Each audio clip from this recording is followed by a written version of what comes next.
depois da 50ª a gente começa a ficar bom no negócio. O mais importante é o pessoal que entrou aqui, que coloca o aviãozinho para convidar outras pessoas para vir para essa live. Né?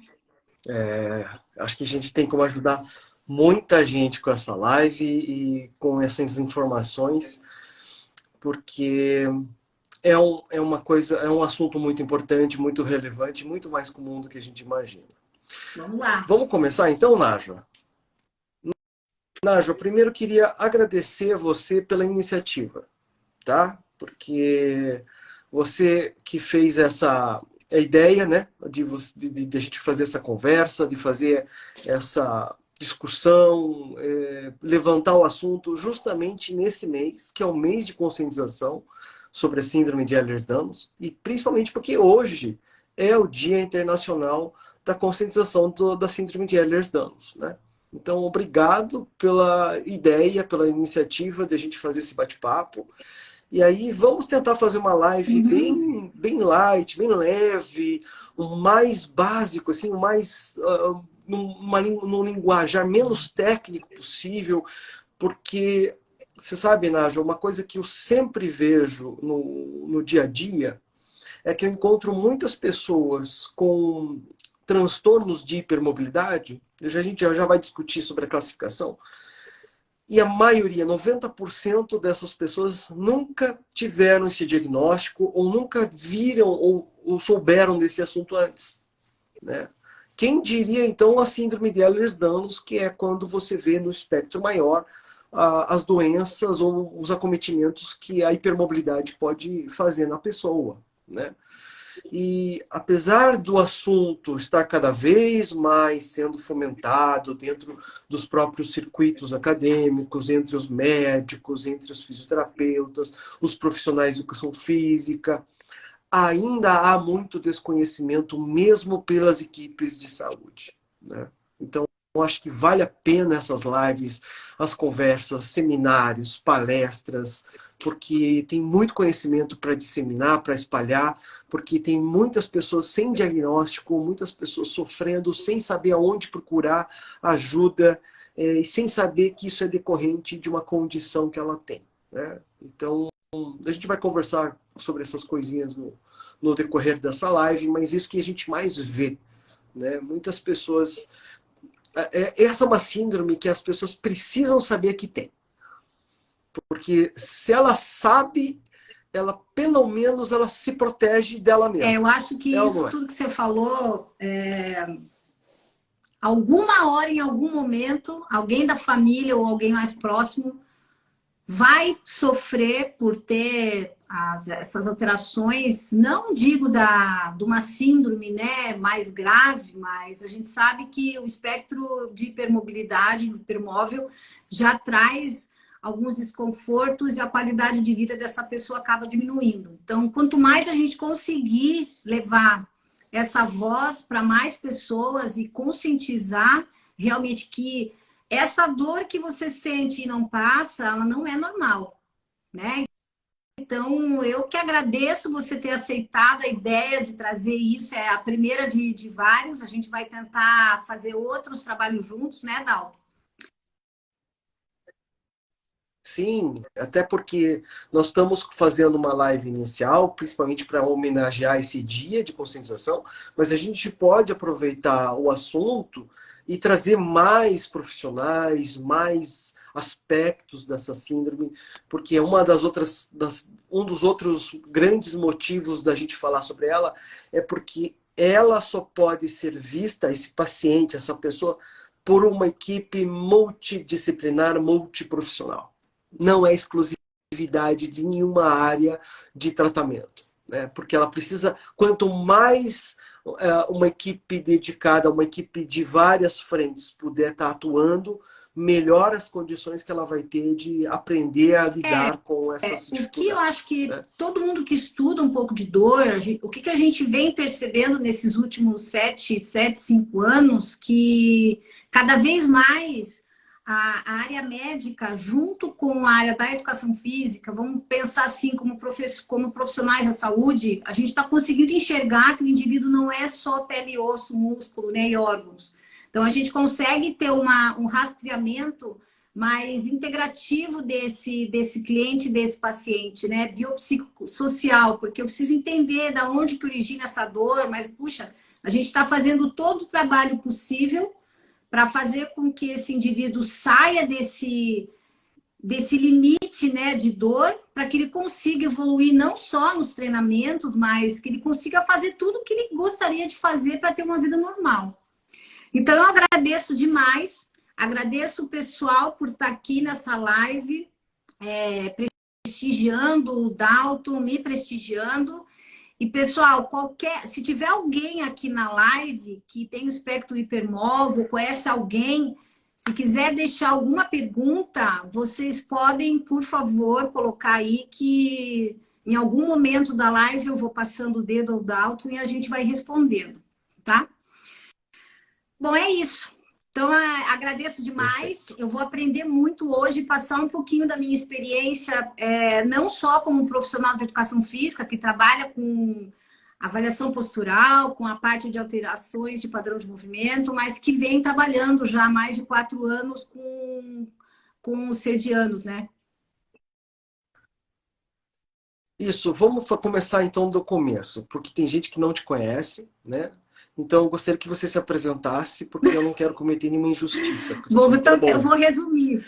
Então fala quem é a Pessoal, eu Nájila sou Salomão. Nájila Adriana Salomão. Eu sou apaixonada pela educação física, pelo movimento. Eu sou apaixonada pelas pessoas. Num momento lá atrás, eu entrei na fisioterapia porque é uma outra área que eu sou enlouquecida, que é a parte de reabilitação. E durante esse transcorrer da minha profissão, vamos dizer assim, eu venho estudando muito sobre o comportamento humano, sobre a parte do movimento e essas integrações que eu falei entre a parte psíquica e motora e a dos extraordinários. Estudei uma época fora, fiz o mestrado e estamos aí. Morei no Nordeste durante muito tempo. Estou morando aqui em Curitiba, já vai fazer 6 anos. E eu trabalho, gente, com a parte de treinamento personalizado. Trabalho com a parte de avaliação postural, a parte de correções musculoesqueléticas e entre outras variantes que a educação física nos prevê essa possibilidade.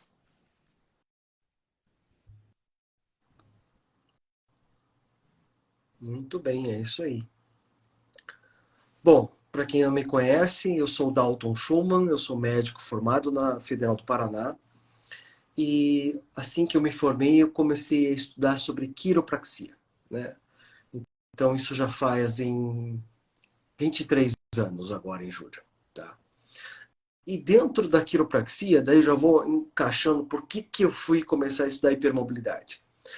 Da quiropraxia já existia o diagnóstico, porque como para nós a ideia de mecânica é palpável quando a gente mexe numa articulação e ela é muito solta, ela é muito molinha, ela é muito hipermóvel, né? Só que isso é uma coisa que a gente direcionava para aquela articulação, fazia um trabalho específico. Mas o que eu comecei a perceber ao longo do meu histórico de experiência? Eu comecei a perceber que essas pessoas que são mais flexíveis, mais moles, mais instáveis, nós tínhamos mais dificuldade de fazer uma estabilização do quadro. Nós tratávamos, respondia super bem. Sabe aqueles ASMRs que você vê de quiropraxia fazendo uns estralos, aqueles barulhos grandes e altos? Esses são os hipermóveis. Os que não são hipermóveis não fazem estralos daquela altura, daquele volume. Só que aí que tá. O hipermóvel, quando você faz manobras mais bruscas que fazem aqueles estralos, infelizmente você pode estar ajudando a ficar mais instável, ficar mais frouxo ainda aqueles ligamentos. E é por isso que tinha dificuldade de estabilização, porque você começa a mexer, pôr no lugar, mas ele vai saindo de novo. Então, a partir disso, a gente começou a pesquisar. Isso eu digo nós, porque é eu e minha equipe, né? Porque eu tenho uma equipe de 4 fisioterapeutas, enfermeira, e a gente começava a estudar e discutir sobre qual seria o melhor protocolo para atender esses pacientes. Já que o tratamento padrão não funcionava, a gente melhorava, mas a pessoa voltava com recidivas. E aí, quando a gente começa a estudar sobre hipermobilidade, a gente esbarra com umas pessoas que estão estudando a síndrome de Ehlers-Danlos, que estão estudando hipermobilidade. E eu acho que no Brasil, se eu não me engano, hoje, eu acho que não tenho medo de errar. A pessoa que mais estuda, acho que foi 30, 40 anos, hipermobilidade, é a doutora Neuzeli Lamari, lá de São José do Rio Preto. Né? E eu fui no congresso que ela montou, num dos congressos, não lembro se é o segundo, ou se é o terceiro que eu fui, e aí que a gente vai descobrindo o quanto vários centros no mundo, vários especialistas no mundo, começam a juntar as pecinhas para dizer, opa, a síndrome de Ehlers-Danlos existe, a gente já sabia da faculdade, mas a gente achava síndromes super raras. Né?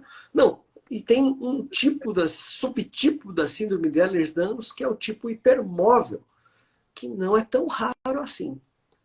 E aí tem umas mudanças de classificação, e hoje em dia a gente classifica assim, ó.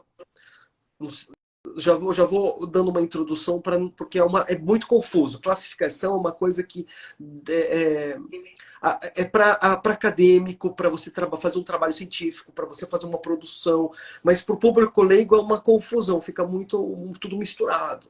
Então existe a hipermobilidade articular, que é todo mundo que é flexível, mas essa maioria aqui não tem dor, tá? Ela convive, digamos, bem com a hipermobilidade.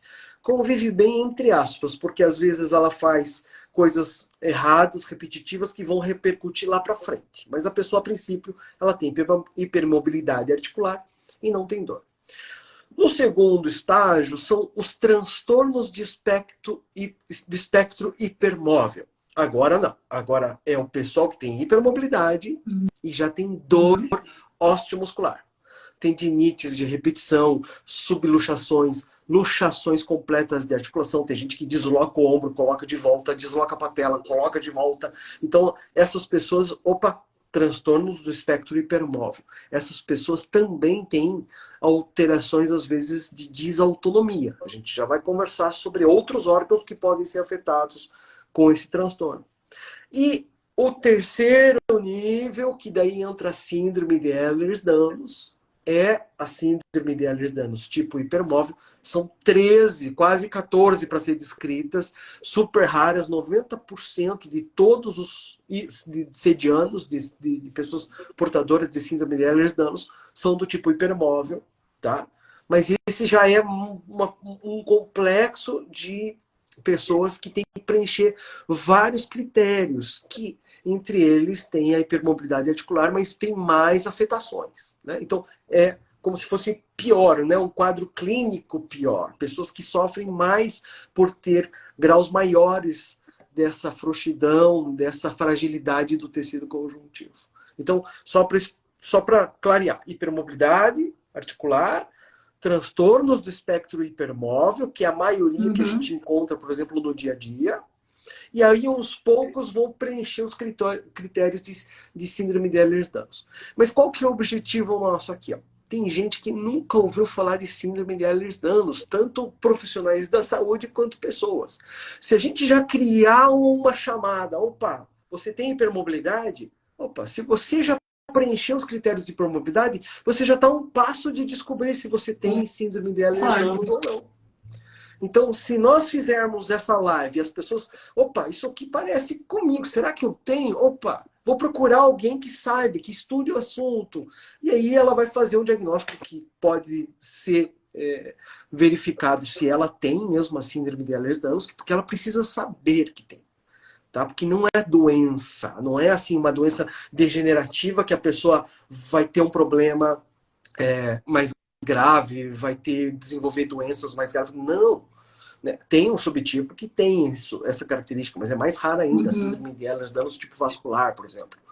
Mas a do tipo hipermóvel, não, ela precisa aprender a conviver Agora, com Adalto, as isso aí que dificuldades você que ela tem. falou da questão das pessoas. As pessoas que estão assistindo a gente falar aqui, se de repente eu, Dalton, falar alguma coisa e você fala, ai meu Deus, não é para se assustar. Na verdade é assim, ó. Eu acho que está mais do que claro hoje para todo mundo que a importância de se fazer exercício físico regular. Então eu fico pensando assim, ó. Se a Sem gente for dúvida. pensar numa família, né, que tem espectro hipermóvel, grande chance de um dos filhos ter esse espectro. Então, Sim, você que é mãe e está ouvindo a gente, o ideal é que faça o quê? Se você perceber que o teu filho já apresenta alguma hipermobilidade, vamos dizer assim, que não seja, que esteja fora do padrão para a criança da mesma idade, eu acho que é mais interessante, vou procurar um médico que trabalhe com isso para fazer uma avaliação.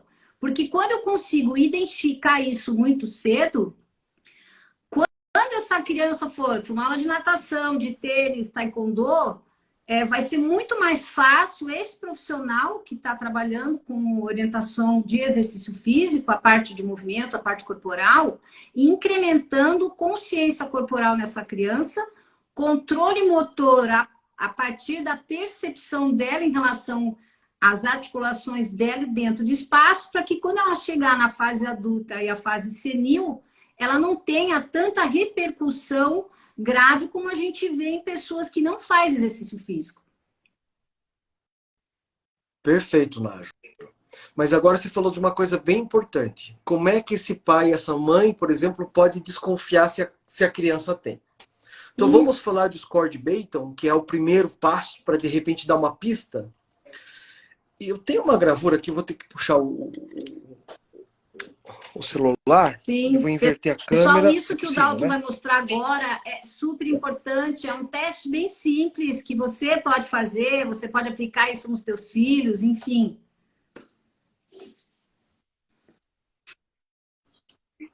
Então o score de Bayton, ele é composto por testes físicos, que demora num consultório 2 minutos para quem já conhece, ou para quem é de casa, você pode assistir, pode pegar dentro da minha.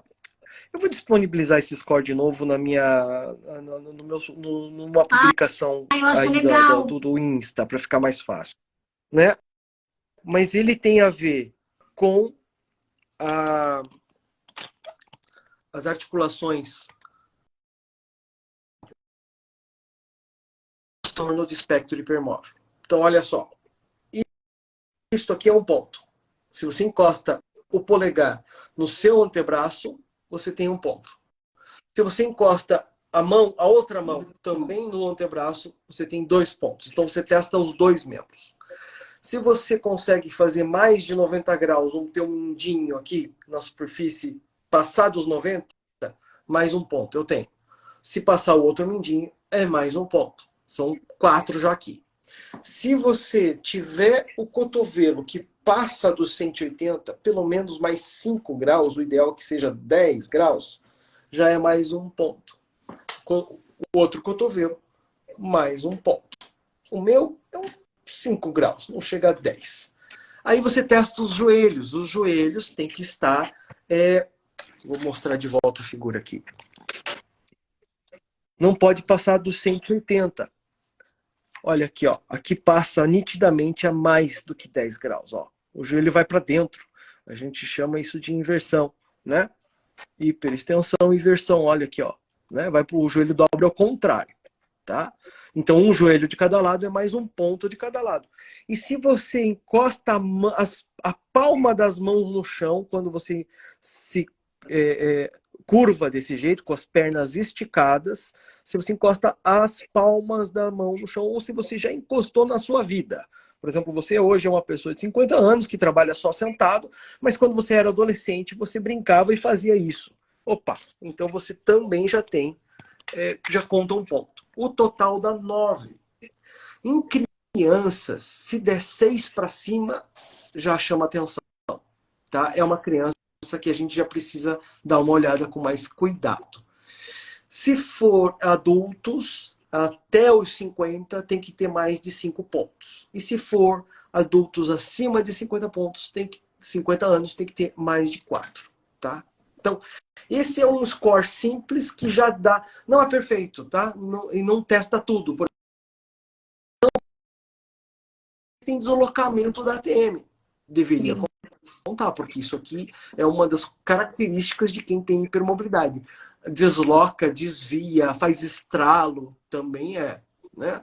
Tem gente que não tem todos esses pontos, mas quando a gente vai ver a coluna tem uma hiperflexibilidade. Né? Então, trechos da coluna, a gente vê que é super frouxinho, super molinho. Né?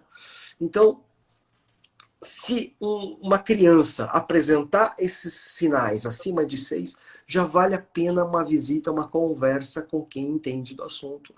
Por quê? Porque quanto mais cedo o diagnóstico, mais cedo os cuidados, menos lesões, menos consequências dessa síndrome vai ter. Porque qual que é a consequência mais direta? Como a pessoa tem uma hiperflexibilidade, as articulações elas fazem posições que são além do normal, ela às vezes não sabe que sentar toda torta, sentar toda errada, ficar com as pernas em W para trás, ela não sabe que aquilo faz mal. E ela fica fazendo, e aquilo vai criando laceamento e instabilidade. E a instabilidade gera microtraumas, gera alteração nas cartilagens.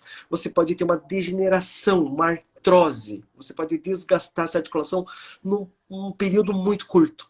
Né? E aí tem uma sequela para o resto da vida, aos 30, aos 40, aos 50 anos, coisa que se fosse para deixar o tempo normal, ia ser muito mais para frente. Né? Então, essa é um dos principais alertas, que é saber se a criança tem ou não indícios da síndrome, porque ela pode ter esse tipo de situação e pode prevenir. Né? Dá para prevenir muito com crianças e jovens e adolescentes E para não outra desenvolver coisa, lesão. né? Quando a gente fala de síndrome, a gente está falando que é o conjunto de sinais e sintomas. A gente não está relacionando muito só a doença. Mas, como você falou, né? Se a gente conseguir diagnosticar isso precocemente, para essa criança consiga ter um desenvolvimento motor adequado, para chegar lá na fase adulta bem. Só que a gente não pode esquecer o seguinte, pessoal, quando a gente fala de alterações de padrões de movimento, a gente está relacionando o que o Dalton falou. O fato de você ser uma pessoa que é hipermóvel não quer dizer que você não vá ter locais em algum ponto da articulação que possa estar com tensão muscular. E essas tensões musculares vão ocasionar encurtamentos significativos. A Luciana está aqui na live e a Dani, que é a esposa do Dalton, que é minha aluna, as duas são minhas alunas de personal, e a característica das duas são muito parecidas. As duas têm um grau de flexibilidade muito grande, mas, porém, tem pontos específicos de tensão muscular que acaba criando uma redução no comprimento de alguns músculos. E a gente precisa trabalhar o alongamento e a mobilidade nesses indivíduos. Essa é uma questão que eu ia passar para você, exatamente isso.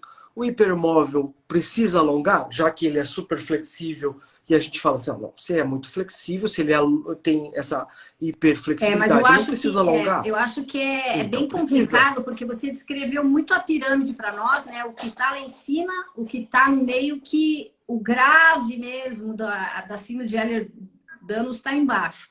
E aqui, eu acho assim, eu alongo quem precisa alongar, eu mobilizo articulações que precisam alongar. Só que como que eu sei isso? Primeiro eu entro em contato com o médico, com o fisioterapeuta que está prescrevendo as sessões, e eu faço a minha avaliação biomecânica funcional. Eu preciso entender como é que é a resposta dessas articulações no agachamento, por exemplo.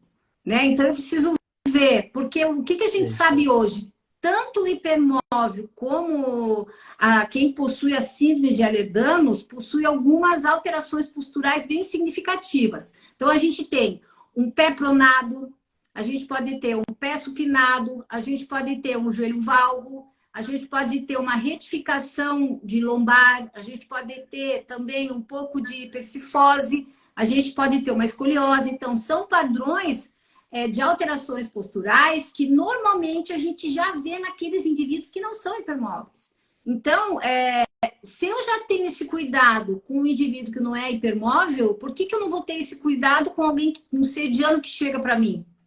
Então, a gente só precisa... É isso mesmo. O padrão é uma personalização. Não. Né? Essa é a questão. Não existe uma receita de bolo. Ah, é hipermóvel, não vou alongar, só vou fortalecer.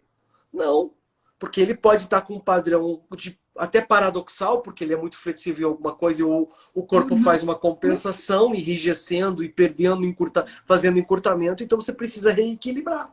Então aquilo que está super alongado, você precisa dar uma encurtadinha, precisa dar uma estabilizada, mas aquilo que está travado porque está fazendo uma rigidez de compensação, e outra também, eu acho assim, ó, que o papel do profissional de educação física hoje, eu acho que é trazer autonomia em termos de movimento, né? Tentar ensinar ou reensinar esse indivíduo a se movimentar, independente da idade, gente. Se for uma criança, se for uma pessoa adolescente, ou uma pessoa mais velha. Então, trazer autonomia através das práticas motoras com segurança. A gente levar em consideração que esse treinamento ele precisa ser realmente individualizado.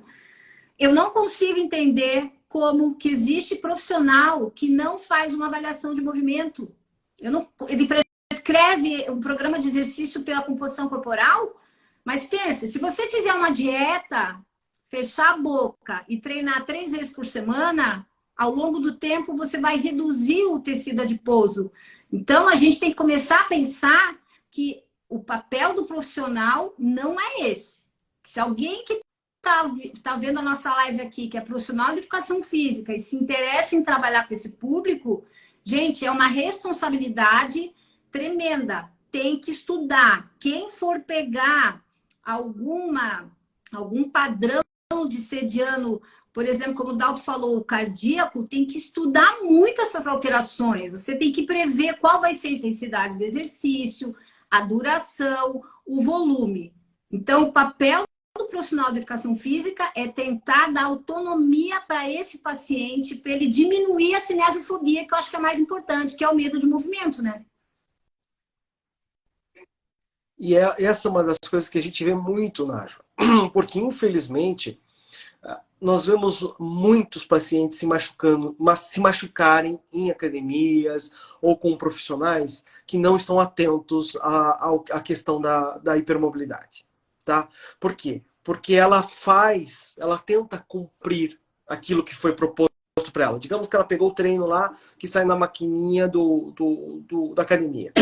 Mas ela não tem uma consciência corporal muito boa, porque afinal de contas o corpo dela é mais flexível, é mais molinho, ela não sabe até onde ela pode ir na extensão ou na flexão. Então ela acaba às vezes excedendo o ângulo normal e com o peso, com a carga, vai fazer uma lesão. E ela às vezes vai começar a dizer, olha, tá doendo. Mas ela não sabe dizer, tá doendo meu músculo, tá doendo minha articulação. Porque às vezes essa consciência corporal nem tá tão fina, ela não sabe onde que tá doendo. E o profissional acha, não, tá doendo, porque é normal, você tá começando agora, é dor muscular, é ácido lático, e fala para a pessoa, continua. Mas não dura mais uma semana, ela não consegue ir para academia. Porque de agora inflamou, agora lesionou, agora vai ter meses para recuperar aquela articulação, aquele tendão que foi lesionado, né? Então, uma das coisas muito importantes é o profissional, porque atividade física é quase que sim, eu brinco com os pacientes que é igual remédio, não é opcional. Quem tem hipermobilidade, atividade física é remédio igual remédio de pressão para o hipertenso, é igual comer verdura porque precisa da fibra e dos sais minerais, entendeu? Não tem discussão de que não quero, não sou muito fã. Talvez você não é fã porque você teve más experiências no passado. Te machucaram, ou você fez algumas atividades que te machucaram. Então teu cérebro criou um bloqueio, lógico. Mas com o profissional adequado, você consegue fazer o desbloqueio, fazer a retirada da cinesiofobia que a Nájio falou, que é justamente o medo do Uhum. movimento. Porque tem um registro de lesão, tem registro de dor. Dor ruim, não dor boa. Tem a dor boa do exercício físico. Tem a dor do músculo, que você sabe que está crescendo, que você sabe que foi estimulado. Não, a dor articular, a dor da lesão é uma dor horrível. É uma dor para você nunca mais querer fazer na vida, porque demora para tratar, te perturba, te lateja, é uma coisa horrível, que não dá para você E outra encarar essa dor de coisa, novo. só quem é hipermóvel, quem é sediano mesmo, sabe que essa dor ela não é fácil, né? Então é assim, pessoal, tudo isso que o Dalton falou, da questão da tendinite, de outras inflamações na parte do tendão, é ruim quando você começa a ter uma recidiva, né? Você melhora, piora. Vai chegar um momento que esse tendão vai ficar que nem um fiozinho de cabelo, e se estourar, você vai ter que ir para a mesa de cirurgia, vai ficar um tempo fazendo reabilitação.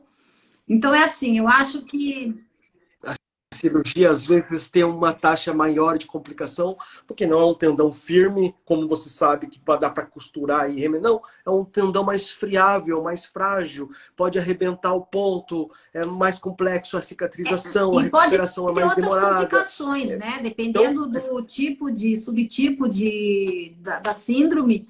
Mas assim, gente, eu acho que deu para entender para vocês, né, que o profissional de educação física ele precisa ser ético, ele precisa conhecer toda essa síndrome. Se não sabe, foi o que aconteceu comigo no passado, né? Quando que eu comecei a estudar isso? Eu já trabalhava, já era formada, trabalhava num departamento de avaliação física e eu comecei a perceber que as pessoas estavam vindo para fazer avaliação dizendo que estavam com dores articulares. Então, na hora que eu fazia os testes funcionais, eu começava a perceber que, não, peraí, mas você está com dor porque o teu cotovelo, o teu joelho está em hiperextensão. E aí, quando você começa a aplicar outros testes, você começa a perceber que, meu Deus, aí você vai estudando, conversando com um, e nessa época, Dalton, a educação física, ela não tinha tanto conhecimento de reabilitação como tem agora, porque era tudo conhecimento voltado para a área da fisioterapia, né? Então a gente está falando que o profissional da educação física, ele também pode trabalhar com a parte de reabilitação para te trazer uma melhor qualidade de vida. E aí como é que eu comecei a entender isso? Que a dor crônica desses pacientes estava muito relacionado com a parte articular, com essa hipermobilidade. Então, se a gente for pensar que teve um marco em 2017, que foi o marco de toda a leitura que foi feita até então, né? Vamos dizer, uma diretriz, um norte em relação a isso, e de lá para cá, os estudos estão sendo realizados, mas muito devagar ainda, né? eu acho que vale a pena a gente mencionar que quando a gente estava falando do score de Bayton, para fazer um diagnóstico físico, né, de uma pista para ver se você tem hipermobilidade e, por consequência, se você tem transtorno, se você tem a síndrome de Ehlers-Danlos. A gente está falando de um distúrbio do colágeno. É um problema na estrutura desse colágeno, né? Então, onde tem colágeno? Em todo o tecido de sustentação. Ou seja, praticamente em todos os tecidos do corpo. E aonde tiver esse colágeno vai ser mais mole. Então, na pele, a pele vai ser mais elástica, né? Tem pessoas que conseguem esticar a pele até aqui. Aí, claro, quando é muito hiperextensível, é o tipo 1, não é o tipo 3. Mas o tipo 3 tem algum grau, sim, de hiperextensibilidade, flacidez e pele elástica. Tem no olho, tem incidência maior de miopia, porque o olho fica mais alongado. Problemas no trato digestivo, tem gente que tem muito trato digestivo, porque pode ter refluxo, hérnia de hiato, gastroparesia, porque o estômago dilata, então ele é mais difícil de esvaziar mecanicamente, porque tem colágeno na parede do estômago. Então o estômago ele fica mais mole. Para essas pessoas, se ela comer muito, ela vai ficar igual uma jiboia lá tentando digerir, porque ela não consegue digerir aquilo, né? Fica passando mal. Isso acontece também com o intestino. Às vezes a pessoa vai ter uma prisão de ventre porque o bolo fecal fica fazendo volume e empedrando dentro do intestino grosso, que dilata. Então tem mais dificuldade também para fazer a evacuação, né? Então tem problemas também de distúrbios neurológicos, tem relação com pessoas com distúrbios emocionais, ansiedade está relacionado com a síndrome, enxaqueca, alguns tipos de dor de cabeça, como eu te falei, dores de cabeça provenientes por questões da face, como disfunção de ATM. Então, por exemplo, alterações de síndrome postural ortostática, aquela síndrome vasovagal da pessoa passar mal, quando ela levanta rápido, pode desmaiar, pode ficar tonta e cair. Pessoas que ficam de pé muito tempo. Sabe aqueles soldados que estão lá soldados ingleses? Sim. Não tem aquela foto do soldado que caiu? Muito tempo em pé. Muito tempo em pé, o retorno venoso, as veias são mais dilatadas. Então, o retorno venoso fica prejudicado. O sangue desce. Se desce, falta sangue no cérebro, a pessoa cai, né? Eu já tive essa experiência, tá? Estava num lugar, estava num restaurante, isso na época de acadêmico ainda. Eu estava de terno, porque era um evento que tinha uma formalidade, não era uma formatura, eu não sei, não lembro bem o que era. Eu comi, estava calor, a comida quente, e aí eu comecei a suar frio. Comecei a passar mal, começou a cair minha pressão, comecei a ficar pálido. Por pouco, eu não desmaiei, tá? Então, por sorte, como acadêmico de medicina, eu sabia fazer técnica de valsalva. Eu mesmo fiz em mim mesmo. E aí consegui subir a minha pressão. E uma vez, eu como acadêmico, no centro cirúrgico, uma cirurgia complexa, que fiquei horas em pé ali, o centro cirúrgico com aquele tudo paramentado, com os aventais também estavam me dando calor, começou a escurecer a minha vista. Quase que eu caio lá no meio da cirurgia. Por quê? Tem essa questão da dificuldade do retorno venoso, né? Então, pessoas que se batem são consideradas desastradas. Bate no batente da porta, tropeça nas coisas, derruba a jarra, porque você tem menos precisão dos movimentos, já que você é mais flexível. Isso também, então, a pessoa tem uma pecha de ser desastrada. E às vezes é porque ela é E pegando esse gancho que você falou, da pessoa não ter esse comando, esse controle motor, mais uma vez a gente tem que falar que dentro da prescrição de treinamento que esse profissional vai fazer para esse grupo, ele tem que trabalhar a parte de estabilidade, né? Porque a gente sabe que existem algumas articulações que são mais propensas pela característica de movimento para instabilidade e mobilidade. Então, eu vou dar um exemplo da Luciana, não sei se ela está ainda na live. A Luciana, ela tem... Você que fez a avaliação nela, que cuidou dela há tanto tempo, então a gente pode dividir, pessoal, a parte torácica em torácica alta e baixa. Para as meninas entenderem, a torácica alta tá bem próximo aqui, ó, dessa região do pescoço, tá? E a torácica baixa, onde o fechinho do sutiã. E a Luciana, quando ela começou a treinar comigo, há um ano atrás, eu comecei a perceber que quando ela fazia os exercícios de estabilidade, por exemplo, uma prancha, ela ficava bonitinha. Mas quando chegava perto do sutiã dela, ela ficava assim, ó. E não tem como você falar assim, Luciana, abre o peito, né? Não tem como. Isso, gente, é com o tempo. Aí a gente tem que fazer, além desse trabalho de estabilidade, a gente precisa criar um mecanismo de propriocepção para vocês entenderem como que esse corpo se movimenta no espaço. Você precisa entender como que a tua articulação se movimenta. Então, por isso que essa escolha desse profissional que vai estar com vocês precisa ser feita a dedo. Não pode ser qualquer um. Isso é muito sério. É isso mesmo. Essa questão, às vezes, é um detalhe muito pequeno. Eu tenho uma paciente que ela fala assim, se eu deitar com a coberta só numa parte do corpo e a outra parte fica assim, que ela já cria um certo desnível, já dá uma dor, já causa um desconforto. E é isso mesmo. É uma coisa pequena. Se você, em vez de sentar retinho, você senta com uma perna dobrada, você já cria um desnível. Você já vai gerar espasmo, síndrome miofacial e possivelmente dor. Então são coisas, são detalhes pequenos, não são coisas gigantescas, não. Então, às vezes, se o profissional de educação física está olhando a execução do exercício e aparentemente está reto, mas ela não está conseguindo ver se ela está fazendo um abdominal e na lombar dela ela está fazendo isso aqui, ó. Aí ela fala assim, nossa, que dor na lombar depois do abdominal. Opa, tem que chamar atenção, tem que ir para um trabalho muito anterior ao abdominal de flexão. Porque ela está fazendo uma instabilidade Não em cima é, daquela distorção que exatamente. uma pessoa que não é hipermóvel não faz. Por isso É que eu falei a diferente, o questão da raciocínio é avaliação. diferente. Tem que fazer uma avaliação mais minuciosa. E a questão, pessoal, que é assim, ó, não é que o vilão é o movimento. O movimento só vai ser um vilão Não, se você não ao contrário. prestar atenção de que maneira que o teu corpo está se movimentando no espaço. Aí sim ele vai ser vilão. Aí é aquele negócio, você que treina na academia, vai fazer um leg press, pede para o professor vir perto de você, já que você não está com o personal trainer, ele fala assim para ele, olha, professor, eu preciso você ter que me ajudar aqui, porque quando eu estou estendendo a máquina, quando eu estendo, eu vou empurrar a máquina, eu sinto uma dor atrás do meu joelho.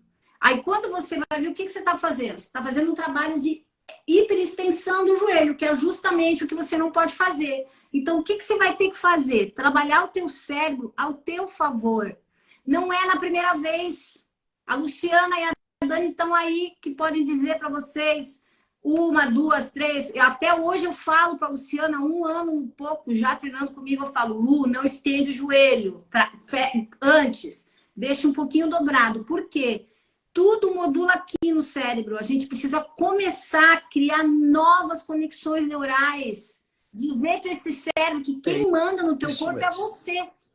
É isso mesmo. Exato. E é uma coisa detalhista, cirúrgico. é fino, é com bastante atenção, é bastante minucioso o trabalho. Não é uma coisa grosseira, não tem uma receita de bolo.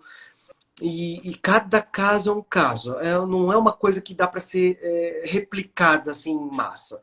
Então essa é uma das dificuldades também do tratamento, porque tem que ser avaliado individual, né? Então a gente estava falando dessas alterações que são fora da osteomusculares, porque tem as alterações osteomusculares que são as mais comuns, né? A pessoa tem uma entorse de repetição, tem tendinites e bursites de repetição, tem hérnia de disco. Veja, tem colágeno no disco entre as vértebras. É um disco mais fácil de abaular, mais fácil de fazer hérnia de disco. E a hérnia de disco não aparece do nada, ela aparece porque os eixos da coluna estão errados. Então, está tendo uma sobrecarga tão grande aqui em cima que está gerando uma pressão e o disco faz abaulamento. Quer ver uma coisa que não tinha antes e que está acontecendo muito agora? Hérnia de disco cervical em jovens. Adivinha por quê? Celular, livro. Celular, livro, acho que não, né?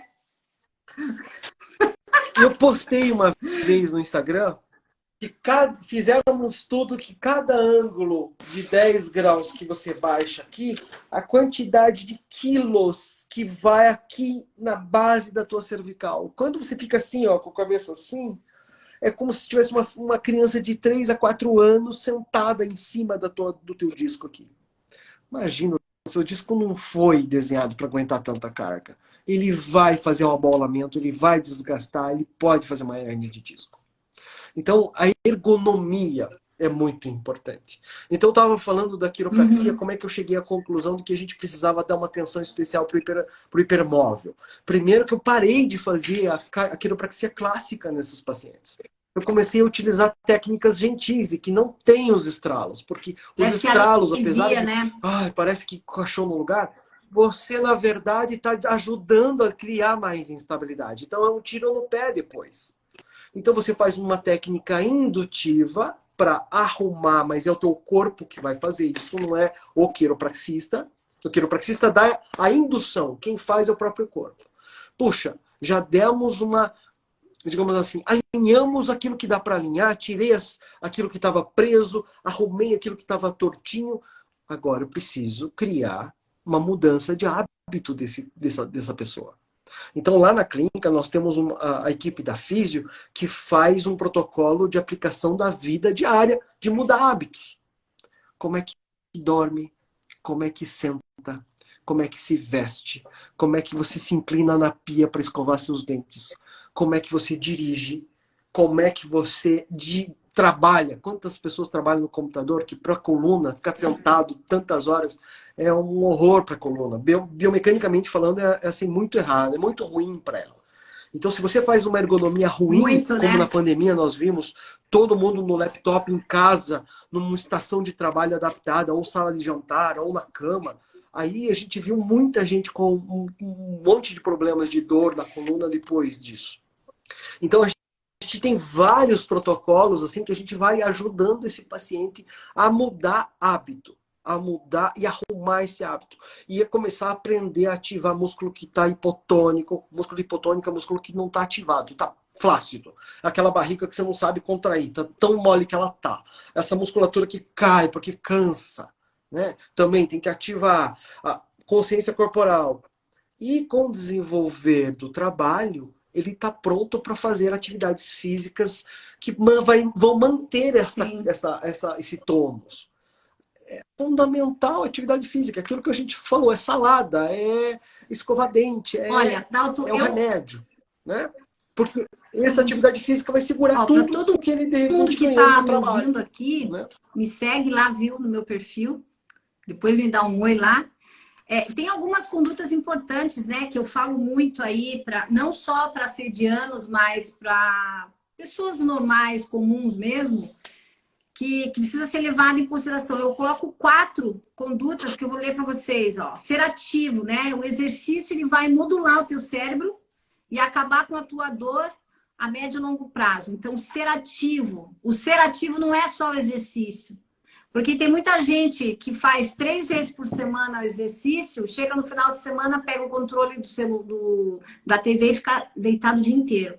É você criar uma atividade, tirar o fato de você não estar fazendo nenhuma lazer, por exemplo, é o ser ativo, né? O comportamento sedentário, levar o cachorro para passear. Então, é assim, a gente precisa criar inicialmente uma mudança de comportamento do estilo de vida. Quando a gente fala de estilo de vida, pessoal, é a questão de você dormir bem, porque o sediano e o hipermóvel possuem uma fadiga absurda. Se você fizer 3 exercícios com 3 séries de 15, ou 3 de 12, ou 3 de 10, com alguém que começou hoje, que estava sem fazer exercício, você vai perceber que der 20 minutos ela vai estar extremamente cansada. E isso é algo que o profissional que vai trabalhar com esse grupo precisa entender. Por isso que é legal, pelo menos, eu anoto tudo que os alunos falam. Não dormiu bem, e depois eu mando isso para eles entenderem. Ó, a rotina tua no mês de fevereiro foi essa. As intercorrências que você teve foi essa. Porque o aluno, o cliente, ele também é uma pessoa que precisa ajudar no processo. Eu acho que é a pessoa mais importante.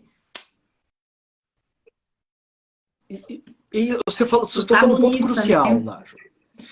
A gente, às vezes, fica numa postura, isso a gente fala com médicos em geral, os especialistas, como se a gente soubesse de tudo. E, na verdade, quem sabe as agruras de ser um hipermóvel é o paciente. Basta a gente estar atento para ouvir o que ele fala, para a gente dizer, opa, eu tenho que mudar um pouco a minha conduta, eu tenho que, às vezes, fazer um pouquinho diferente, porque se eu insistir na minha teimosia do que eu acho que é melhor para ele, eu não vou ajudar ele. E quantas vezes eu mudei conduta que eu achava que era aquilo, porque a resposta, o feedback veio diferente daquilo que eu imaginava. A própria dedicação de estudar um pouco mais sobre hipermobilidade foi em virtude disso. Porque eu tentava fazer o meu melhor, o paciente ficava bom na hora, mas depois voltava em pouco tempo com dor. Eu falei, o que está errado aqui? E aí, quando eu comecei a mudar a técnica, vou fazer uma quiropraxia de técnica gentil, então não vou mais estralar esse paciente. Aí eu comecei a ver a melhora, estabilidade. Principalmente a estabilização. Essa é a chave. Você ouvir o que o paciente traz de feedback. Né? Isso que você falou da fadiga é muito importante. É uma característica muito comum. Quando a pessoa está ativa, ela está ativa. Tá no pique. Se você falar para ela assim, se for umas 3, 4 horas da tarde, você conversar com ela, ela vai falar, poxa, vamos sair às 8? Vamos numa balada, vamos no restaurante, ó. Desligou, das 5 às 6 que ela foi para casa, ela caiu a energia, tá numa fadiga, se bobear ela dorme, aí você vai ligar para ela e fala, vamos, uma onda. Mas, Dalton, eu acho que é interessante a gente alertar o pessoal aí que essa questão da fadiga, se a gente for pensar, relacionar a fadiga que uma pessoa que não é sediano e não é hipermóvel, uma pessoa que não tem, imagina que tudo é hipertrofiado nessa pessoa, né? A pessoa chega lá na academia com gás, vulgo Luciana, aí ela treina com gás, corre, chega em casa, 1h da tarde, acabou a bateria. Ela almoça, toma banho, almoça, vai deitar um pouco. Pra nada. E, gente, eu acho que se você quiser repousar um pouquinho, tirar um cochilo, eu acho que é até melhor, porque daí a gente acorda mais disposto. E não é errado. O que eu falo para os meus pacientes, porque a maioria deles, eles sabem que acontece isso. O que eles fazem? Nossa. Eles engatam uma atividade na outra, para não dar o bode, para não dar o cansaço. Só que aí ele se estrupia, porque não dá respiro, o corpo está fadigado. Se o corpo está fadigado, você vai começar a recrutar músculo que não devia. E aí mais chance de você machucar. Aí você já não está fazendo com a perna, você está fazendo com a coluna. Você não está fazendo com o bíceps, você está fazendo com o ombro. E aí a pessoa se machuca. Então, uma das táticas é a gente falar para o paciente, divide as tarefas, não faz tudo numa vez só. Faz um intervalo de manhã, almoça, faz um pequeno intervalo de tarde ou final de tarde. O corpo precisa. É que tem uma questão cultural que a pessoa que vai dar uma descansada no meio do dia ou vai sentar um pouquinho é chamado de vadio. A pessoa se sente extremamente mal porque ela vem com uma vozinha do pai ou da mãe que ele é um vagabundo, porque ele está no meio do dia lá com os pés para cima. E não é. É o corpo. O seu corpo é diferente. Não é feito talhado para trabalhar de 8 às 8, entendeu? Eu acho que cada um sabe a dor, né? De ser o que é. Eu acho que, como você falou, acho que a pessoa tem que ter um cronograma para a semana. É uma coisa que eu coloquei muito na cabeça da Luciana, que ela também queria fazer tudo. Eu falei, Lu, vamos fazer corrida 2 vezes por semana só. Os outros dias você vai, 2 dias você faz personal e um dia você faz aula de localizada, que é uma aula que ela gosta na academia. Então tá pronto. Quando você consegue dividir essas tarefas, tudo fica bem. Exato. E começar devagar, né, Nájua? Se comparar do primeiro treino para o último agora, depois de 1 ano e meio, como que melhorou? Como já deu para aumentar mais coisas, né? Eu acho que tem uma coisa interessante que não serve só para quem é sediano hipermóvel, mas para as pessoas que treinam na academia. Gente, primeiro tem que ouvir o teu corpo. Se você está vendo que a intensidade... Quando a gente fala de intensidade, a intensidade é a quantidade de carga que você está colocando para realizar um movimento. Então, o que é um treino intenso? Puxa, se a gente for falar o que é um treino intenso, não é o fato de você entrar numa esteira e fazer 10 tiros de 30 segundos. Talvez esse treino não seja tão intenso como você está falando. Então, quando a gente fala de intensidade, está muito relacionado ao quanto de carga que você vai colocar naquele exercício. Então, a gente está falando da carga, o volume de treino, quantos exercícios você vai fazer numa sessão. Porque se você consegue treinar 3 vezes por semana, por exemplo, como é que você vai modular essa fadiga durante a semana? É o profissional que tem que montar isso para você. Por isso que é interessante, exato. Senão não vai render, vai atrapalhar as outras atividades. Quarta, quinta, sexta, então... São 7 dias e você tem trabalho, tem filho, tem casa para cuidar, então tem outras atividades. Então fiquem atentos a como que está montada essa sessão, uma aula, um treino, e durante a semana como é que isso está montado. Se você está terminando, está chegando na quarta-feira morto, precisa conversar com o teu professor para rever o teu treino. Em relação à fobia, aqui a Caro Cavalcante está dizendo que ela é um exemplo de fobia. Meu anjo, entra em contato comigo depois, inbox, para a gente poder conversar, porque existe a possibilidade de você treinar, alcançar os resultados resultados que você quer e diminuir essa fobia, esse medo de sentir dor. Porque o ideal, Dalton, é a gente começar Exatamente. com progressões de exercícios, diminuir um pouquinho, o ângulo diminui, vamos fazer começar sem carga. Amplitude Exato. menor. Tá conseguindo respirar? Porque tem gente Conforto. que não consegue nem respirar porque tá pensando na dor. Então a gente tem que ir devagar com o treinamento, gente. Devagar. Você sabe que a gente, é tão óbvio, mas o óbvio precisa ser dito, segundo um psicanalista que eu conheço. E é pura verdade, né? Então, apesar de ser tão óbvio, a gente não vê isso acontecendo na prática, Nájua. Né? Então, infelizmente, é por isso que ocorre esse gap. As pessoas chegam na academia ou chegam no CrossFit e pá, uma lesão, uma dor horrorosa, e aí ela fica muito tempo sem poder voltar a treinar e com medo com novas experiências, porque a experiência foi muito ruim. Né? Então, primeiro, vamos tirar essa dor, vamos trabalhar sem dor, vamos trabalhar devagar, vamos ganhando de pouco. É médio, longo prazo, não é uma corrida de 100 metros, é uma corrida de maratona. Né? Você tem que terminar. Nájua, antes que a gente se alongue Então, muito, porque eu acho que se a gente deixar, a gente vai falar mais de uma hora. E não sei se cai a live. Tá falando aqui, eu fiquei com fobia de muitos exercícios, é o que a gente estava falando, mas não deve fazer isso, não deve. É aquilo que a gente está falando, progressão. Ela não teve a sorte de encontrar pelo menos, não sei se a Marcela ainda já conseguiu, eu acho que já, porque ela está fazendo treinos que eu vejo ela no Insta. Ai, eu acho que ela encontrou profissionais que sabem cuidar dela hoje. Mas eu queria chamar a Gabriela e a Juliana para participar dessa live, como a gente, né, combinou que elas são pacientes. Relatar um pouquinho para a gente o que é a rotina de dia a dia, né? Para relatar um pouco da experiência delas, né? Antes que fique muito tarde. Aqui, ó. Gabriela. Já apareceu a Gabi aí? Não. A Luciana está dizendo que você que diagnosticou a hipermobilidade dela em 2008. E ela está dizendo que foi essencial nesse caminho. E olha... Obrigada, Lu. Obrigado pelo teu depoimento, Lu, porque você praticamente... eu fui aprendendo com você também, então, porque em 2008 ainda tinha muito pouca informação sobre o assunto. Mas o assunto é novo, ainda tem muita coisa a ser descoberto, né? Você sabe que a gente considera ainda novo, sabe? Porque é pouco tempo se a gente pensar em termos médicos. Tem muito trabalho sendo feito. Essa classificação que existe hoje, ela pode ser revista, pode mudar.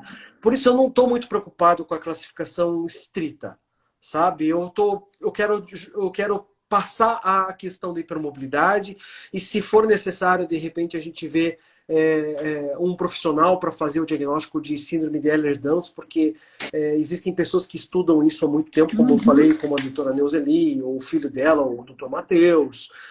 Existem alguns outros no país, mas não existem muito.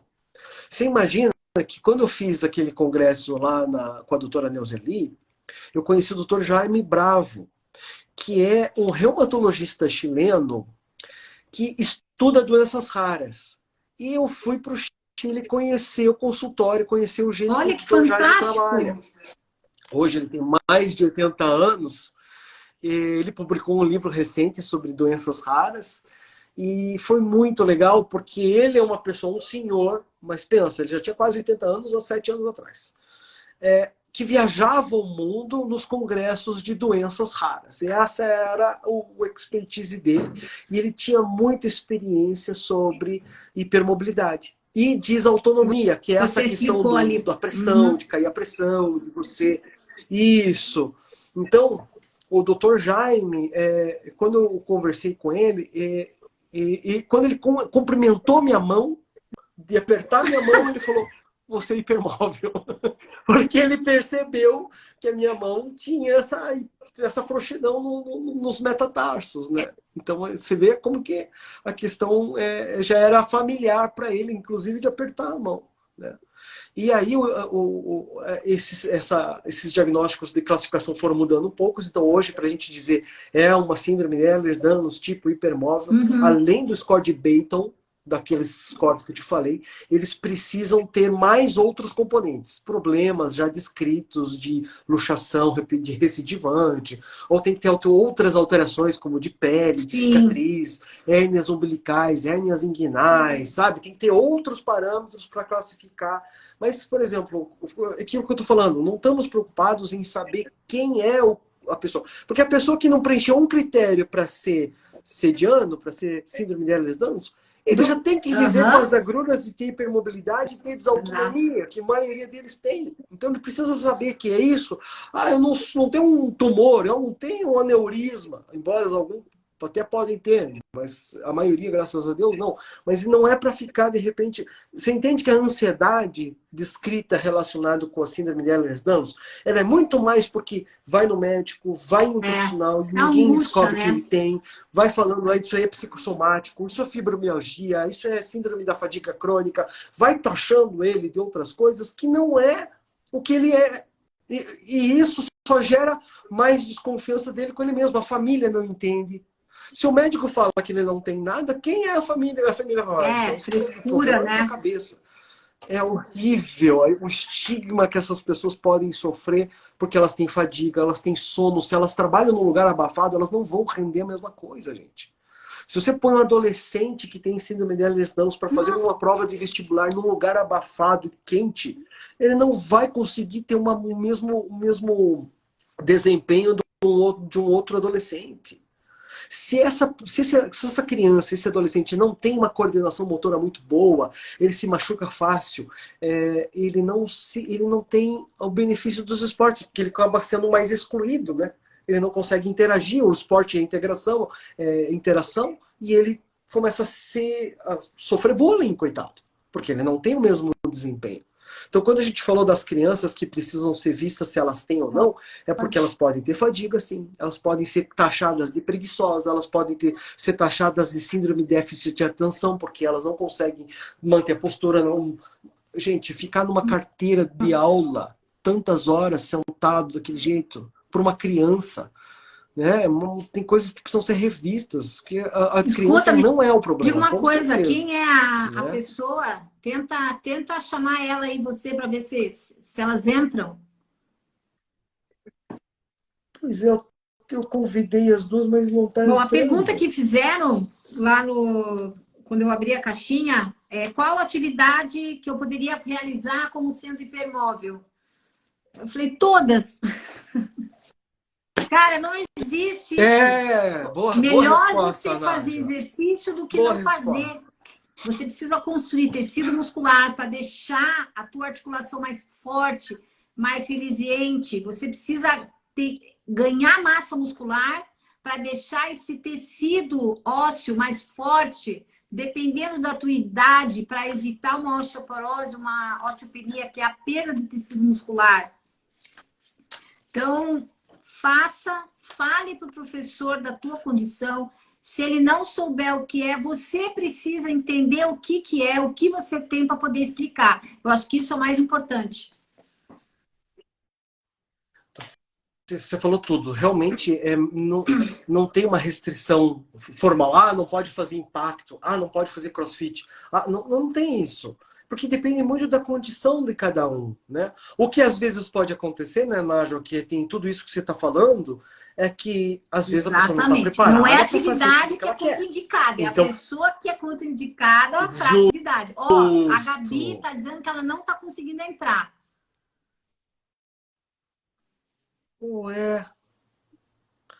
Me salva aí, Nájio, porque eu não entendo disso aqui. Eu vou chamar ela de volta. Pede para ela convidar. Diz para ela ir lá, rolar para cima, que vai ter que aí talvez ela consiga entrar se ela pedir para participar da live. Ela pode pedir. Ela que pede para participar. Achei aqui, aceita. Achei, ela fez isso. Vamos ver, vou apertar aceitar aqui. Talvez eu estava convidando ela pelo outro Você? perfil que ela tem, por Ó, isso. agora ela conseguiu. Tá vendo? Oh, linda! Ah, Agora deu. conseguimos! Gabriela Preveda. Gabriela, Tudo a Oi, Nájua, Gabriela! bem? Nájua, Uma coisa, Gabriela. Prazer. prazer. Nossa, tô aqui amando essa live. Que bom, que bom. Ficamos felizes. Obrigado, Gabriela, que bom. Gabriela, o que você pode nos dizer assim da tua experiência em relação Uau. à hipermobilidade? Assim, quando de repente a gente falou sobre isso, não sei se você lembra quantos pontos que eu falei que você tinha, e se batia com o que você sentia, com o Sim. teu dia a Nossa, dia. tudo que vocês falaram resumiu tudo que eu sou, tudo que eu fui.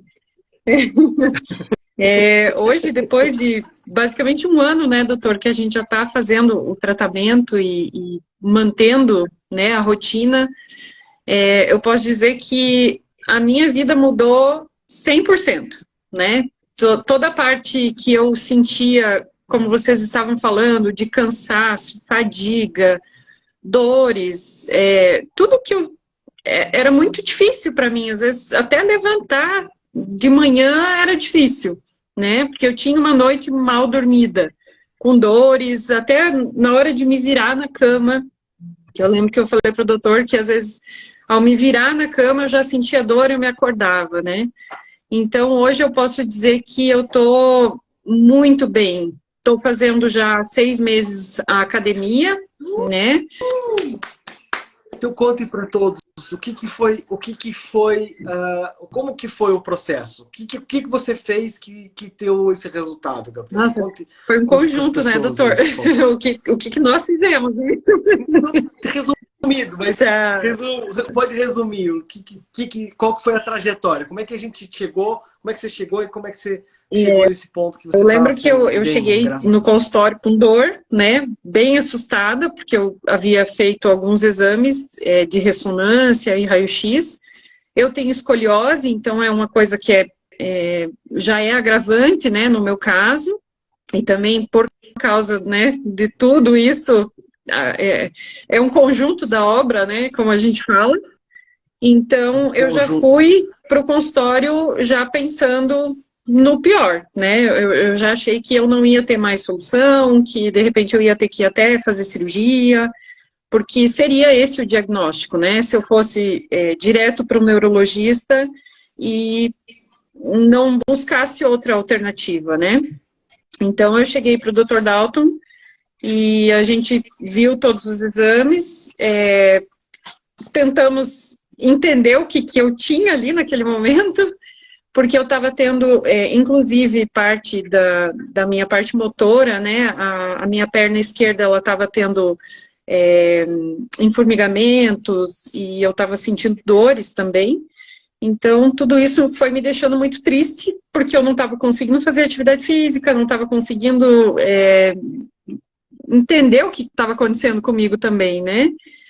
E aí a gente começou a iniciar o tratamento com o Dr. Dalton ali e a equipe, que foi essencial, né? Não só a parte da quiropraxia, mas como o doutor falou, das fisioterapias, que isso foi me trazendo exatamente essa parte de mobilidade, de alongamento, de coordenação, de entender o que o meu corpo precisava. Da mudança de Exatamente, que o meu hábitos, né, hábito, o que eu Gabriela? fazia em casa que prejudicava a minha coluna, né? Ou tudo, até o meu andar mudou, né? Então eu fui aos pouquinhos, eu fui evoluindo e hoje eu falo que se eu tô aqui sentada assistindo a live de vocês e degustando essa live, ó, praticamente uma hora aqui, há um tempo atrás eu não ia conseguir porque eu ia estar, nossa, morrendo de dor na coluna, já não ia mais querer ficar aqui, já ia ter desistido. E hoje não, eu sento quanto tempo for, eu fico de pé quanto tempo for, porque eu já consigo comandar para o meu cérebro o que eu preciso. Ah, estou muito tempo em pé, o que eu tenho que fazer para não me deixar com dor na coluna? Estou muito tempo sentada, o que eu preciso fazer? Então eu levanto um pouquinho, sento um pouquinho, né? A gente já consegue aquela virada de chavinha que o doutor falou para mim no consultório. Virada de chave. E hoje, fazendo 6 meses de academia também, me sinto muito mais forte, né? Inclusive o meu personal, estou fazendo com personal, que é essencial, como a doutora falou também, né? Que, nossa, você ter um acompanhamento é muito bom, né? Porque você não tem controle ali na hora da atividade. Então, às vezes, você pode estar fazendo um exercício errado, achando que você está, nossa, estou fazendo atividade física, maravilhoso, mas estou fazendo errado. Então, aquilo pode me prejudicar, né? E hoje, com 6 meses de academia, eu ganhei 6 quilos de massa magra. Fiz a avaliação semana passada, meu personal fez a avaliação de novo, perdi 2 quilos de gordura, né? E, nossa, a evolução, assim, tá muito, muito boa. E eu digo que a minha vida mudou 100%. Parabéns, Parabéns, Gabriela. Parabéns. Você sabe que esse é um tipo de resultado que não depende só da gente, principalmente do engajamento, da virada de chave, da dedicação. É claro que eu chamei uma paciente que é exemplar, né? No sentido assim, não faltava as sessões, não faltava as fisioterapias, fazia o que a gente pedia para fazer. Eu brinco com os pacientes que às vezes eles chegam querendo que a gente conserte o carro e ele venha buscar quando tiver. Não dá. Não dá. Eu falo assim, olha, o primeiro trecho, quem vai remar vai ser a gente. Você fica de boa aí. Depois. Mas a partir do segundo trecho, a gente vai entregar um remo e você vai ajudar a remar e a gente vai começar a deixar você remar sozinho. Então, essa é a ideia, porque a ideia agora é que ela consiga sozinha fazer essa manutenção através dessa mudança de consciência, através dos exercícios físicos, e ela dependa da gente apenas para fazer uma checagem, uma manutenção, só um acompanhamento para nunca mais sofrer aquilo que ela sofreu. Isso que você falou do acompanhamento pós, isso é super importante, sabe? Essa autonomia do paciente entender que ele tá liberado, mas não tá, né? Vamos, sei lá, a cada 2 meses faz uma avaliação. Doutor, vem ver como é que eu tô. Tá tudo bem? Não é simplesmente abandonar. Isso é importante. Não, nesses pacientes, você sabe que esses pacientes, infelizmente, a gente não dá para dar tchau. Não dá para soltar, né, doutor? A gente vai criar um relacionamento por muito tempo, porque a gente precisa sempre estar cuidando. É uma vigilância eterna, não tem cura, né? É um controle. Um bom controle pode vir a cada estação, vem na primavera, vem no verão, vem no outono, não precisa vir todo mês, né? Então, é um processo de acompanhamento, eu peço exames de cada tempos em tempos, para justamente ficar vendo se está sob controle, se as coisas estão batendo bem. Né? E até porque coisas na vida acontecem. Daqui a pouco pode pintar uma gravidez, um bebê, pode um trabalho novo, né? Então alguma coisa acontece. Opa, tem que fazer um ajuste aqui. Né? Inclusive, eu voltei agora nas minhas atividades, né? Que eu estava parada, praticamente passei 1 ano, né, doutor, que a gente se propôs a fazer o tratamento, porque antes eu trabalhava em hospital, eu trabalhava, né, pegando peso, né? Literalmente pegando peso. Não, deixa eu só dar um adendo, porque a Gabriela é técnica de enfermagem e ela trabalhou na pandemia. E ela trabalhou... Gente, o que os enfermeiros trabalharam nessa pandemia não tá de brincadeira. Quantos pacientes eles tiveram que erguer, tiveram que ajudar, tiveram que, se arriscar. E não foi à toa, né, que essa coluna, coitada, ela sofreu, porque foi muito trabalho pesado. Foram meses ali que realmente sobrecarregou aquilo que eu não tinha muita dor até então, mas depois disso, essa sobrecarga e a falta de atividade, que até eu lembro que na época eu falei, doutor, eu parei de fazer atividade, porque daí não tinha mais como fazer também, né? Trabalhando direto e tudo. Aí sobrecarregou e foi uma escadinha, né? Verdade. Gabriela, muito obrigado pela tua participação, muito obrigado pelo teu depoimento. Acho que você está ajudando muita Verdade. gente a partir de hoje, porque tem bastante gente que não tem, não, Sim, sabe, quando não vê horizonte, ela não vê, né, ela não vê de uma melhora, perspectiva é, de que possa melhorar.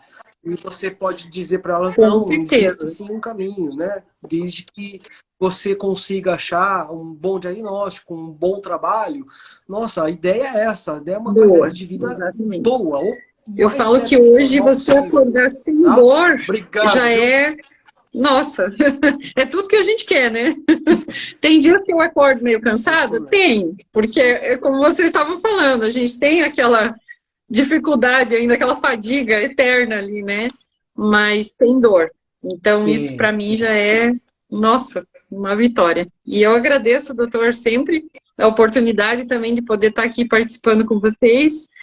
E sempre que precisar, eu estou à disposição. Querida, Obrigada. Beijo, muito obrigado. Gabi. Tchau.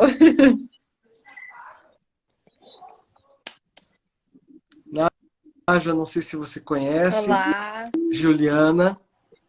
Juliana é uma amiga paciente, assim por dizer. Boa noite, Júlia. Né, Gil? oi? Tô ouvindo, aham, amigo, Tá me tô ouvindo bem, ouvindo. Gil? Acho que o teu áudio tá um Peraí, deixa eu pouquinho aumentar baixinho. Não aqui. sei se Tá melhor agora? consegue aumentar um pouquinho aí. Tá, tá melhor. Tá melhor. Gil, como é que tá a tua Então, convivência com a hipermobilidade? tem dias que tá bom, tem dias que não tá tão bom assim, né? Assim, eu tenho né, te agradecer pelo resto da minha vida, porque você me conserta de vez em quando, várias vezes, né, amigo? Eu convivo diariamente com dor, na verdade, a minha dor na coluna, que eu tinha muito intensa, que eu já fiquei sem conseguir andar e tudo, né? O Dalton me acompanhou nessa fase que foi, acho que a pior que eu tive, assim. Eu hoje tenho dores muito pontuais, assim, em articulações e outras coisas que, na verdade, eu ainda estou investigando uma possibilidade de doença autoimune.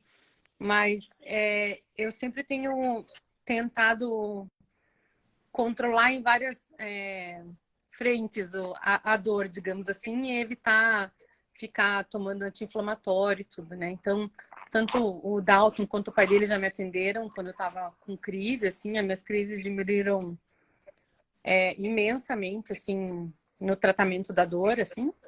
Eu acho que me ajudou muito fazer essa parte da quiropraxia, fazer a parte de acupuntura. Ontem o Dalton me mandou o que eu tinha. Então, aí que eu fui ler, amigo, porque eu achava assim, hipermobilidade, ok, né? Eu consigo esticar meus dedos, eu, tipo, sou mais flexível que o normal e tudo. E aí, quando eu fui ler sobre a síndrome, né? Me veio várias coisas na mente, assim, tanto minha parte de ansiedade, que eu sou uma pessoa bem ansiosa, digamos assim, né? Quanto a parte de funcionamento gastrointestinal, que eu tive problemas desde criança, assim, tipo, desde pequenininha. Então foi uma coisa meio esclarecedora para mim, apesar de eu ficar meio nervosa de ler o que tinha ali, mas foi bom para eu entender muita coisa que eu passei minha vida inteira. Então, para mim Sem foi um entendimento explicação, bem né, Gil? legal, assim. É... Você sabe que a Gil me passou um site que ela encontrou um site americano sobre a síndrome de Ehlers-Danlos. E o jeito que eles diagramaram os espectros foi um jeito que eu nunca tinha visto, que é muito bonito, inclusive, né?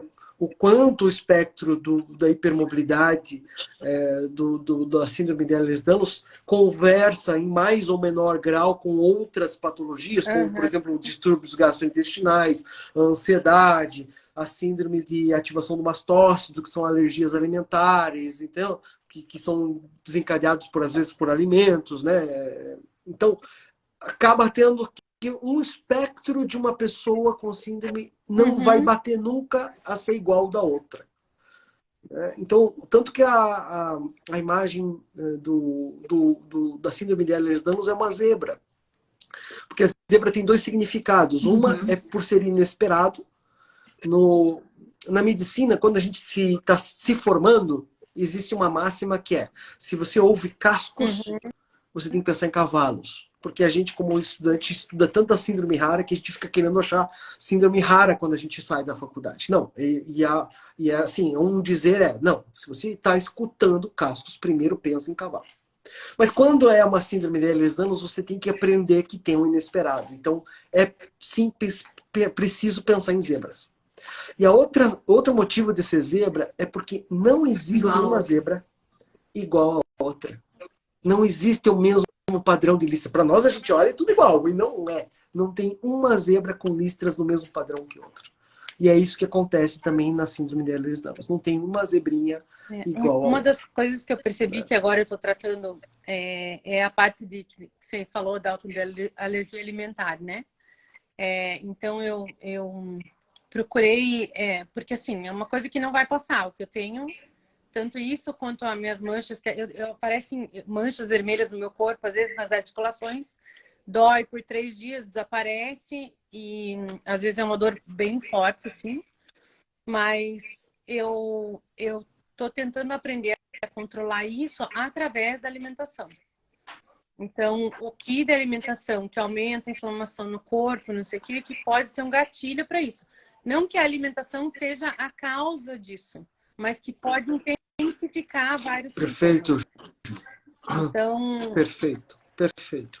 Existem, como a gente estava falando, a síndrome, tanto hipermóvel quanto a síndrome de Ehlers-Danlos tipo hipermóvel, ela precisa ser vista por uma equipe multiprofissional, tá?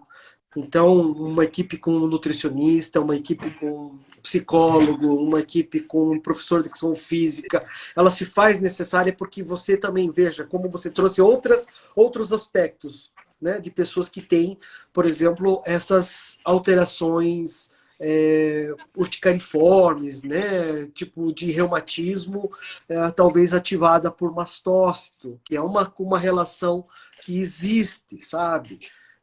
Ou alterações gastrointestinais. Tem gente que não sente nada no gastrointestinal. Tem sediano que não tem nada no trato digestivo. E tem gente que tem pouca questão hipermóvel osteomuscular, mas tem muito da questão digestiva. Então é muito individual, né?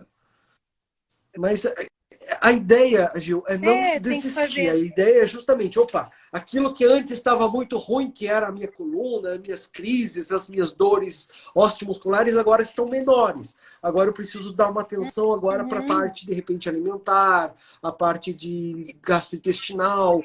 E aí você vai criando condições para ter uma qualidade de vida melhor. Eu treino 3 vezes por semana, hoje em dia, para fortalecer a articulação e tudo, porque meu joelho os 2 joelhos eu tenho condromalácia grau 3 já, né? Então eu vou... Tipo, uma cura não é que não tem um remédio que você tome que vai resolver tudo. É você ter um estilo de vida equilibrado, não existe e tentar essa ir ajustando com que você se sente mais confortável. Só que eu não sou a louca da comida de restrição, eu não consigo fazer restrição alimentar, o Dalton sabe, eu sou italiana, adoro cozinhar, então eu vou ajustando as coisas. Tem que ser, e aquilo que a Nájua falou da atividade física, que tem que ser uma coisa às vezes gradual e aos poucos vai aumentando, é a mesma coisa com a parte nutricional. Não adianta botar uma dieta super restritiva de cara que ninguém vai aguentar fazer por muito tempo. Às vezes tem que fazer pequenas adaptações e aos pouquinhos você vai criando uma forma de uma convivência aceitável. Agora, Dalton, só um alerta, eu acho que é interessante falar, como a Júlia falou da questão que ela está investigando esse padrão alimentar, o que a gente tem observado muito que alguns sedianos, até hipermóveis, essa relação do tipo de alimento que possa gerar alguma urticarite, como você falou, coceira nas articulações, pontos vermelhos no corpo. Se a gente for pensar no alimento, A gente tem hoje, quem trabalha com a parte alimentar e intolerância alimentar, a gente chama de food maps, que são os alimentos que fermentam. Então, a gente tem 3 categorias de food maps, que o nutricionista, ele divide em baixo, médio e alto. E cada subgrupo desse alimentar, ele está localizado, está locado no baixo, médio e alto. Hoje eu sou intolerante à lactose e sou sensível ao glúten. E eu digo para você, Júlia, que tem muito alimento que eu não consigo consumir porque ele me dá muita dor gastrointestinal. Então, se você conseguir identificar quais são esses alimentos que estão te dando esse desconforto abdominal, eu acho que seria interessante você até pegar um bloquinho e começar a anotar isso para passar, né? Fazendo. Isso é fantástico. Eu tenho uma nutricionista que está me acompanhando, que ela é uma pessoa muito querida, assim, muito tranquila, assim, e aí eu fiz um dos testes eu já tinha feito o teste de glúten, já tinha feito o teste de lactose, não tinha aparecido nada. Mas aí a gente fez um outro teste que ela faz e apareceu algumas coisas bem interessantes. Que ela pediu para eu restringir um pouco por 90 dias. Então, arroz, feijão, cebola e qualquer tipo de manteiga, queijo, nata, leite, essas coisas assim. E foi muito engraçado, porque, tipo, quem que vai pensar arroz e feijão, gente? Cebola, eu amo cebola. Mas a cebola... Difícil, mas, né? Julie, a gente conhece os óbvios, né? A Mas coisas básicas não. O alho, ele tá na classificação do food maps alto. Feijão também tá. O arroz é no baixo. Só que então, tem essas muita coisas gente que eu comecei que pode a apresentar um pouco e tá me ajudando, na verdade, porque as crises que eu tava tendo, tipo, quase toda semana, assim, de dor, é que meu aparece as manchas vermelhas nas articulações, mas ela não coça, ela dói como se eu tivesse tomado uma martelada. Alguém tivesse marretado a minha mão, meu pé. Horrível. Eu lembro que uma vez você me mostrou na sua mão. Tem um álbum só de... Fica vermelho, dá pra ver que fica... manchas no negócio. Mas assim, eu tenho a esperança que eu controlando a inflamação e diminuindo, essa recorrência diminua também. Eu sei que não vai passar, eu tenho plena consciência disso, né? Mas que eu posso... Tá na minha mão eu tentar controlar a reincidência e a dor, né? Para não ter que viver também a base de anti-inflamatório, gente. Porque, tipo... Não. Agora, deixa eu te perguntar uma coisa. Depois que você mudou a tua alimentação e começou a fazer exercício físico, você notou alguma dificuldade em ganhar massa muscular? Não, eu ganho massa muscular fácil. Porque, Dalton, isso foi uma das perguntas que fizeram, né? Então, eu, como profissional de educação física, eu vou ser bem direta. A atividade resistida que você for fazer tem que ser feita numa intensidade que vai gerar estímulo para esse ambiente de hipertrofia muscular. E eu, inclusive, eu pego bastante e tem que peso. comer para isso também, porque caso contrário não vai conseguir. Então, é assim, existe sim um grupo de pessoas sedianas hipermóveis que tem mais dificuldade, porque a extensão... Eu tenho um amigo meu médico que ele ficou frustradíssimo porque ele estava tomando tudo quanto era coisa, puxando ferro, tudo quanto era jeito. O amigo do lado ficou extremamente hipertrofiado e o dele subiu 1 centímetro e pouco. Ele ficou, paciência. Se tiver alguém ouvindo a gente aí, muita gente fez essa pergunta. Pessoal, não é que você não vai ganhar, você tá vivo. A gente só precisa criar ambiente para que esse tecido ele desenvolva. E não é um músculo pode ser hipotônico, mas ele é forte, ele não tem perda de função.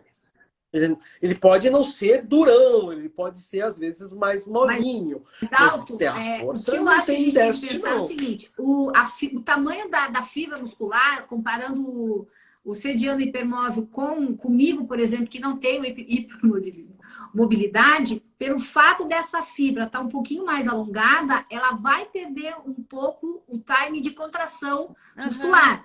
Só que tudo é treinado, gente. Se pode ser isso mesmo.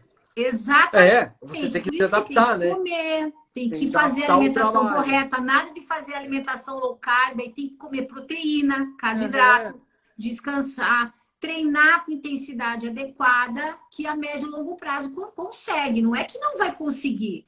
Em algumas pessoas é mais difícil, demora um pouco mais para se conseguir essa hipertrofia.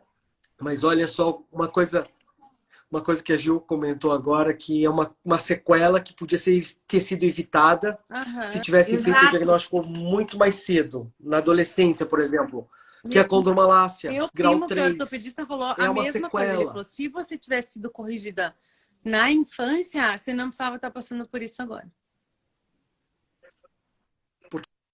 Que agora é uma Exato. sequela, já tem a patela, ela está num atrito, está um desgaste grau 3.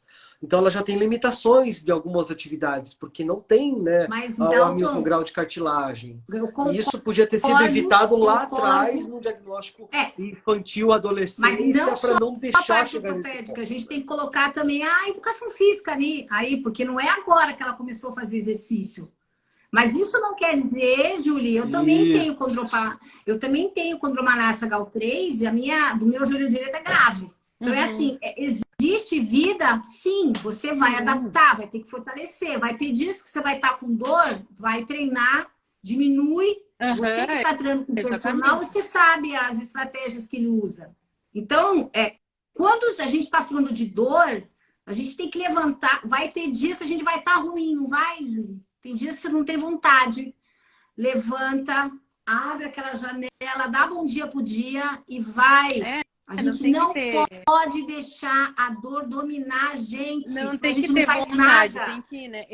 Uma amiga minha postou um negócio tão legal que ela falou assim: eu não sou criança para fazer as minhas vontades, eu tenho que ir fazer o que eu preciso fazer, entendeu? Exatamente. E depende de você. Ninguém vai poder fazer por você, infelizmente.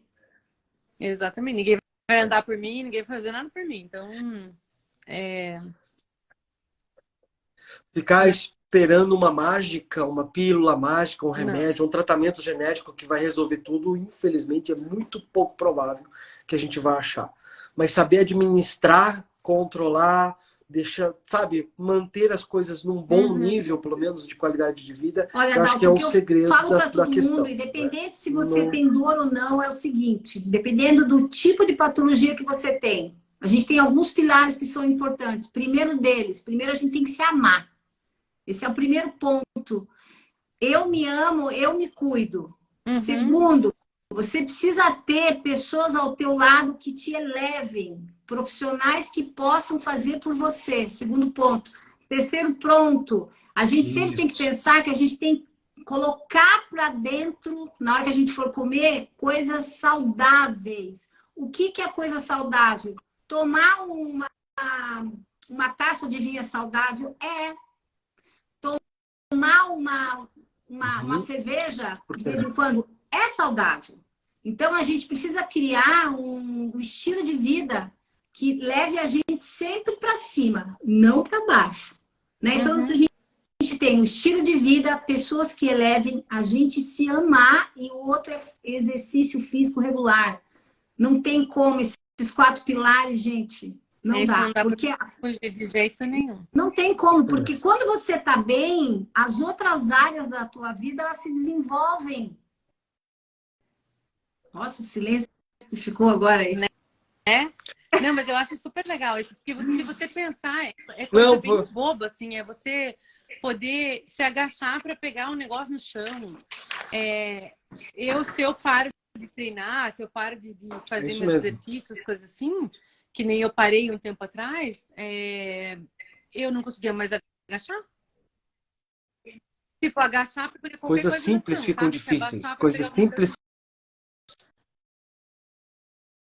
Você acredita que aquilo vai te definir? Mas agachar, eu não consigo, gente.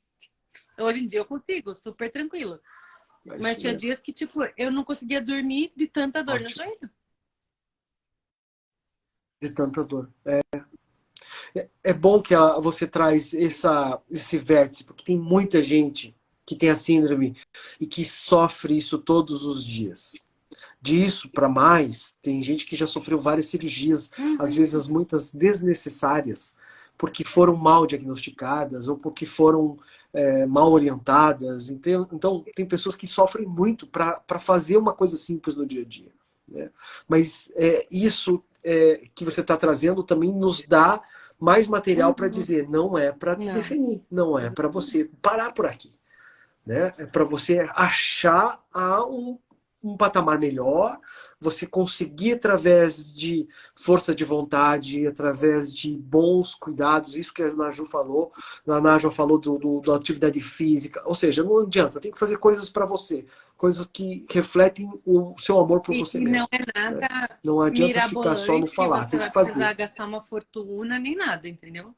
Porque muita gente se Justo. preocupa com isso. É É muito uma mais ações preocupação justa pequenas hoje em do dia dia, a né? dia. Com remédio caro, não é nada disso. É você ter um estilo de vida saudável que você Não. pode, não precisa de nada de mirabolante para fazer isso, manter uma rotina de exercício que você consiga, nem que seja. Eu faço hoje em casa, gente. Eu não vou para academia. Eu faço em casa, ou eu treino É isso online, mesmo. a minha personal vai lá. Então, tipo, é o que me ajuda. Muito bom. Muito obrigada. Gil, querida, Nossa, que lindo o muito relato obrigado pela tua dela. participação. Tenho Fico certeza que você vai feliz. ajudar muita gente com o teu relato. Muito bom. E vamos continuar torcendo para até te ajudar, de repente, a passar por mais essa etapa que você está passando aí Né? e esperar Obrigada, que só o amigo. melhor te Obrigado aconteça. vocês, viu, gente? Boa Obrigado.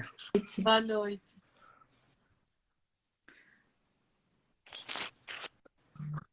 Nossa. Nájua, 9h42, acho que Escuta.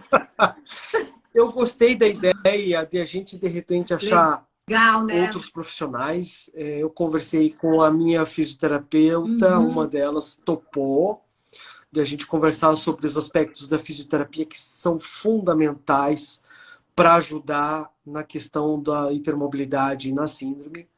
Então, de repente, a gente podia Legal. tentar já organizar para a Foi. próxima segunda, a gente conversar, de repente, com outros profissionais, de repente, se a gente quiser, a área da psicologia ou a área da nutrição, quem, de repente, tiver disponibilidade para trazer outro viés, outro fator, Perfeito. outra abordagem que também completa a questão dos cuidados com as pessoas que têm Eu acho que tem que hipermobilidade. deixar assim, Né? eu espero que tudo que a gente conversou, que a Gabi, o que a Júlia, o relato das duas, possa mostrar para todo mundo que existe uma luz no fim do túnel, gente.